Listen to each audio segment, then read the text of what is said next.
পাকিস্তানের bowling attack আর ইন্ডিয়ার bowling attack আকাশ এবং পাতাল ডিফারেন্স।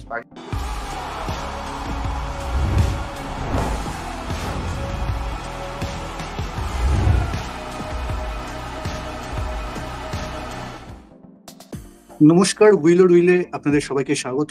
আজকে আমাদের সঙ্গে অতিথি হিসেবে রয়েছেন বাংলাদেশের প্রাক্তন টেস্ট ক্রিকেটার তথা অধিনায়ক মোহাম্মদ আশরাফুল। আশরাফুল ভাই, আপনাকে উইল ও উইলে সমস্ত ভারতীয় দর্শকদের পক্ষ থেকে স্বাগত জানাই। ধন্যবাদ আপনাকে। আচ্ছা, ভারত বনাম বাংলাদেশ সিরিজ চলছে, টেস্ট সিরিজ শেষ হয়ে গেল 6 তারিখ থেকে। আগামী 6 তারিখ থেকে টি-20 সিরিজ শুরু হতে চলেছে। এখন অবধি প্রথমে আপনাকে জিজ্ঞেস করি, এখন অবধি সিরিজ কেমন দেখছেন, কেমন খেলা দেখলেন? না, বাংলাদেশ যেভাবে পাকিস্তানে খেলে এসেছে, 2টা টেস্ট ম্যাচ উইন করে, আমরা সবাই খুব আশাবাদী ছিলাম যে ইন্ডিয়ার মাটিতে যে আমরা একটু ভালো পারফরমেন্স করব। রেজাল্ট হয়তো আমরা 2-0 হবে এরকমই আমি ধরে নিয়েছিলাম, কিন্তু আরেকটু বেটার পারফরমেন্স আশা করেছিলাম, বিশেষ করে ব্যাটসম্যানদের কাছ থেকে। প্রথম ম্যাচে যেমন আমাদের বোলাররা একটা 2টা সেশন অসাধারণ বল করেছিল, 144 for 6। সেই জায়গা থেকে জাদেজা এবং আশ্বিন ব্রিলিয়ান্ট 2টা নক খেলে ম্যাচটা আমাদের থেকে নিয়ে গিয়েছেন। কিন্তু আমাদের ব্যাটসম্যানদের থেকে আমি আরেকটু বেটার পারফরমেন্স আশা করেছিলাম, যেহেতু আমরা পাকিস্তানের মাটিতে যে 2টা টেস্ট ম্যাচ উইন করেছি, একটা টেস্ট ম্যাচে 26 রানে 6 উইকেট পড়ে যাওয়ার পরে লিটন এবং শেখ মেহেদি মিরাজ একটা বড় পার্টনারশিপ করলেন। তো সেই জায়গায় আরেকটু বেটার পারফরমেন্স আশা করেছিলাম। বিশেষ করে সেকেন্ড টেস্ট ম্যাচে অলমোস্ট 2-2.5 দিনের মতন বৃষ্টি হয়েছে এবং 2 দিনের রেজাল্ট আমরা হেরে গিয়েছি। মমিনুল 100 করেছেন প্রথম ইনিংসে, তারপর আমরা টেস্ট ম্যাচটা হেরেছি। ইন্ডিয়া যে আসলে টেস্ট চ্যাম্পিয়নশিপে লাস্ট 2 বছর ধরে তারা ফাইনালিস্ট, সেই রানার্স আপ হচ্ছেন, এবারও অলমোস্ট টপ 2টা টিমের মধ্যে একটা টিম। তো সেইভাবেই তারা ক্রিকেট খেলেছেন, কিন্তু আমাদের প্লেয়ারদের থেকে আরেকটু বেটার পারফরমেন্স আশা করেছিলাম। রেজাল্ট হয়তো বা 2-0 হবে এটা আমি ধরে নিয়েছিলাম, কিন্তু ওভারঅল আমরা ভালো ক্রিকেট খেলি নাই। একমাত্র মমিনুল ছাড়া কেউ সেভাবে ব্যাট করতে পারলো না। আপনার কাছে কি মনে হয়, মানে বাংলাদেশ ব্যাটিং এর সমস্যাটা কোথায় হচ্ছে? দেখেন, আসলে 24 বছর ধরে আসলে আমরা টেস্ট ক্রিকেট খেলছি। মাঝে মাঝে আমরা টেস্ট উইন করি, শ্রীলঙ্কার মাটিতে যে আমরা 100তম টেস্ট উইন করেছিলাম, নিউজিল্যান্ডের মাটিতে যে আমরা একটা টেস্ট উইন করেছিলাম, পাকিস্তানে যে 2টা উইন করেছি। তো মাঝে মাঝে আমরা এই পারফরমেন্স গুলো করি, কিন্তু আমাদের 24 বছরে আসলে যেভাবে ধারাবাহিক হওয়া উচিত ছিল, সেই জিনিসটা আসলে মিসিং। ওয়ার্ল্ড ক্রিকেটে সবাই আসলে আমাদের যে সাপোর্টটা পায় আর কি, সবাই সাপোর্টটা দেয়, সবগুলা টিমই কিন্তু বা দেশই কিন্তু আমাদের সাপোর্ট করে, যেহেতু আমাদের দর্শকরা খুবই ক্রেজি ক্রিকেট অ্যাবাউট ক্রিকেট। তো সেই জায়গায় আসলে আমাদের ব্যাটসম্যানরা, আমরা যখন খেলেছিলাম তখন হয়তোবা আমাদের ওইভাবে আমরা স্ট্রাকচার তৈরি হয়নি, বা আমরা ওই সময় মাত্র আইসিসি লেভেলে খেলতাম। আমরা বিরাট একটা জাম্প করেছিলাম আমরা যখন ক্রিকেট খেলেছি, যে আইসিসি থেকে আপনি টেস্ট ক্রিকেটে চলে এসেছিলাম।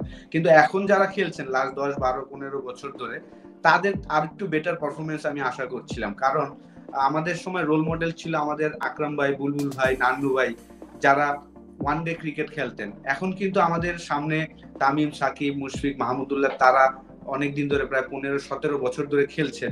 তাদের দেখে আমাদের যারা নতুন আসছে, ধরেন আপনি আমাদের যে ক্যাপ্টেন শান্ত, ব্রিলিয়ান্ট প্লেয়ার, 3টা ফরম্যাটই ক্যাপ্টেন, কিন্তু তারা কিন্তু এভরিডে সেট হচ্ছেন। আপনি যদি দেখেন যে এভরিডে 4টা ইনিংসে সে 3টা ম্যাচে কিন্তু সেট হয়েছেন, 80 করেছেন, 30-20 করেছেন, সেট হয়ে আউট হয়ে যাচ্ছেন। এই জিনিসগুলো আসলে দুঃখজনক। আপনি যদি দেখেন যে আমাদের সেকেন্ড টেস্টে সেকেন্ড ইনিংসে সাদমান 50 করেছেন, কিন্তু 50 করে আউট হয়ে গেছেন। এই 50টাই যদি সে 100 করতো, তাহলেই কিন্তু হয়তো রেজাল্টটা এত ইজি ইন্ডিয়া জিতার চিন্তা করতো না, কারণ উইকেটটা এত ইজি ছিল না। তো এই জায়গাটা একটু কষ্ট লাগে, কারণ এখন যারা আসছেন তারা আরেকটু বেটার প্রিপারেশন নিয়ে আসা উচিত ইন্টারন্যাশনাল ক্রিকেটে।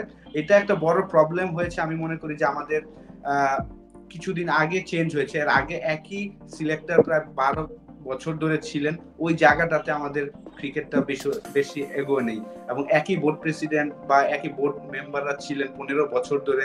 ওনাদের যে টেস্ট ক্রিকেটের জন্য যেভাবে স্ট্রাকচার তৈরি করা উচিত ছিল, ওই জিনিসগুলো একদম তৈরি করতে পারেনি। 24 বছরে একটা ডেস্টিনেশন, আপনার ঢাকা হলো ক্যাপিটাল, ঢাকাতে আপনি কোনো এক্সট্রা প্র্যাকটিস ফ্যাসিলিটিসই তৈরি করেনি। জাস্ট মিরপুর একটা ইনডোর, সেই ইনডোরেই সবাই প্র্যাকটিস করে। আর কোন ঢাকাতে যারা ফার্স্ট ক্লাস টিম আছে আমাদের, ধরেন ঢাকা মেট্রো, ঢাকা ডিভিশন, ওদের যে অফ সিজনে, রেনি সিজনে যে আপনি প্র্যাকটিস করবেন, সেই প্র্যাকটিসের সুযোগ সুবিধাটা কিন্তু তৈরি করেনি। আমাদের যে ফার্স্ট ক্লাস ক্রিকেট হয় 8টা টিম, তাদের কোনো ডেভেলপই করেনি। সবাই একই জায়গায় মিরপুরে এসে ট্রেনিং করতে হয়। এই জায়গাতে আমরা অনেক পিছিয়ে আছি, এবং 24 বছরে আমাদের যেখানে যাওয়া উচিত ছিল সেটা আমরা যেতে পারিনি। এটা আমার কষ্ট দেয়। অথচ দেখুন, এই সিরিজটাই বাংলাদেশ শুরু করেছিল কিন্তু প্রথম ঘন্টায় বা প্রথম দিনের প্রথম সেশন বা তারপরে ভারতকে 144 রানের 6 উইকেট ফেলে দিয়ে, 144 রানের মধ্যে। ঠিক আছে, সেইখান থেকে সিরিজটা যেভাবে শেষ হলো সেটা অবশ্যই খানিকটা হতাশাজনক। বাংলাদেশের বোলিংটাকে কেমন দেখছেন? দেখেন, আমি বলবো যে লাস্ট 2014-15 থেকে শুরু হয়েছে 18 পর্যন্ত আমাদের পেস ইউনিটটা খুব ভালো ছিল। হাতুরা সিং যখন এসেছিলেন, মাঝখানে আবার তাসকিন ওরা ইনজুর্ড হওয়ার কারণে আমরা একটু আবার পিছিয়ে ছিলাম। আবার লাস্ট 2 বছর ধরে আমি বলবো যে আমাদের পেস ইউনিটটা খুব ভালো। আমাদের এখন হাতে অনেকগুলো, প্রায় 7-8টা ফাস্ট বোলার আছে যারা 135 145 পেসে বল করতে পারে। তো পেস ইউনিটটা ভালো লেগেছে। পাকিস্তানে তো আমরা, আমার কাছে মনে হয় যে আমরা উইনই করেছি আমাদের বোলিং ইউনিটের জন্য, যে আমাদের এক্সট্রা একটা থ্রেট ছিল। আমাদের যে 4টা পেস বোলার খেলেছেন সবাই 140 তে বল করতে পারে, সেই জায়গায় আমরা একটা অ্যাডভান্টেজ পেয়েছিলাম। কিন্তু ইন্ডিয়াতে শুরুটা অসাধারণ ছিল, কিন্তু আমাদের যে ল্যাক অফ এক্সপেরিয়েন্স আর কি, আমাদের পেস বোলার নাহিদ রানা ধরেন, ইয়াং, সে একদম ইয়াং, যত খেলবে ডেফিনেটলি ইমপ্রুভ করবে আশা করি। তো সেই জায়গায় আশ্বিন এবং জাদেজা যেভাবে ব্যাটিং করেছেন, কারণ এটা দেখেন একটা জিনিস, এক্সপেরিয়েন্স। জাদেজার ফার্স্ট ক্লাস ক্রিকেটে কিন্তু 3টা 100 আছে। তো সে জানে যে আসলে এই ধরনের সিচুয়েশনে কিভাবে কাউন্টার অ্যাটাক করে কিভাবে পার্টনারশিপ করতে হয়। আশ্বিনের টেস্ট ক্রিকেটে 5টা সেঞ্চুরি আছে। তো ওই জায়গাতে ওরা আমাদের থেকে হয়তো একটু এগিয়ে ছিলেন। সাকিবও আসলে যেভাবে আমরা আশা করেছিলাম সেভাবে সে ভালো বল করতে পারেনি 2টা টেস্ট ম্যাচই। যদিও সেকেন্ড টেস্টের প্রথম ইনিংসে 4টা উইকেট পেয়েছেন, সেখানে আসলে ব্যাটসম্যানরা চার্জ করেছেন বলেই আসলে উইকেটগুলো হয়েছে। তো এই জায়গায় বোলিং ইউনিটটা ভালো, কিন্তু আপনার ব্যাটসম্যানরা ইন্ডিয়াতে আমি মনে করি যে ফেল করেছেন। যদি তারা একটু ভালো ব্যাটিং করতে পারতো তাহলে হয়তোবা রেজাল্ট যাই হতো আমরা একটু মজা পেতাম খেলাটা দেখে। ঠিকই। আরেকটা ব্যাটিং নিয়ে আরেকটা প্রশ্ন আপনাকে করবো। পাকিস্তান সফরে যেভাবে মুশফিকুর রহমান খেলেছিলেন, তারপরে ভারত সফরে কি মুশফিকের ওপর আরেকটু বেশি প্রত্যাশা ছিল আপনাদের? ডেফিনেটলি মুশফিক আমাদের সবচেয়ে সিনিয়র প্লেয়ার। তার কাছ থেকে তো অবশ্যই সবসময় প্রত্যেকটা টেস্ট ম্যাচই আমরা আশা করি, এবং সে পারফর্ম করছে। এভরি সেকেন্ড টেস্ট ম্যাচই সে পারফর্ম করছে। ইন্ডিয়ার সাথে হয়তো বা করতে পারেনি, কিন্তু পাকিস্তানের যে ব্রিলিয়ান একটা 191 রান একটা ইনিংস খেলেছেন, শুধু মুশফিকের কাছ থেকে না, দেখেন আমি পুরা টপ অর্ডার সবার কাছ থেকে আশা করছিলাম, কারণ এই প্লেয়ার গুলা কিন্তু অনেক দিন ধরেই খেলছেন। মমিনুল ব্রিলিয়ান একটা 100 করেছেন সেকেন্ড টেস্টে। সাদমান পাকিস্তানের সাথে প্রথম টেস্টে ব্রিলিয়ান একটা 90+ রান একটা ইনিংস খেলার, ওই রানটাই আমার কাছে মনে হয়েছিল যে পাকিস্তানের সাথে আমাদের সিরিজটা ভালো খেলার পিছনে একটা বড় টনিক ছিল, যে অ্যাজ এ ওপেনার হিসাবে আপনি লম্বা একটা ইনিংস খেলেছেন, বাকিদের জন্য সহজ ছিল। তো ওই জিনিসটা মিসিং ছিল। বাকি সবাই আপনার পাকিস্তানে যেটা হয়েছে দেখেন, আমাদের পার্টনারশিপ গুলো বড় হয়েছিল, কিন্তু ইন্ডিয়ার সাথে 4টা ইনিংসেই পার্টনারশিপ গুলা 50-60 রানের পরে আউট হয়ে গেছে। এই পার্টনারশিপ গুলো যদি 100-150 হতো তাহলে হয়তো ডিফারেন্ট বল গেম হওয়ার সম্ভাবনা ছিল। কিন্তু এটা আমাদের মানতে হবে, পাকিস্তানের বোলিং অ্যাটাক আর ইন্ডিয়ার বোলিং অ্যাটাক আকাশ এবং পাতাল ডিফারেন্স। পাকিস্তানের কোনো কোয়ালিটি স্পিনারই ছিল না, ইন্ডিয়ার 2টা কোয়ালিটি স্পিনার ছিলেন।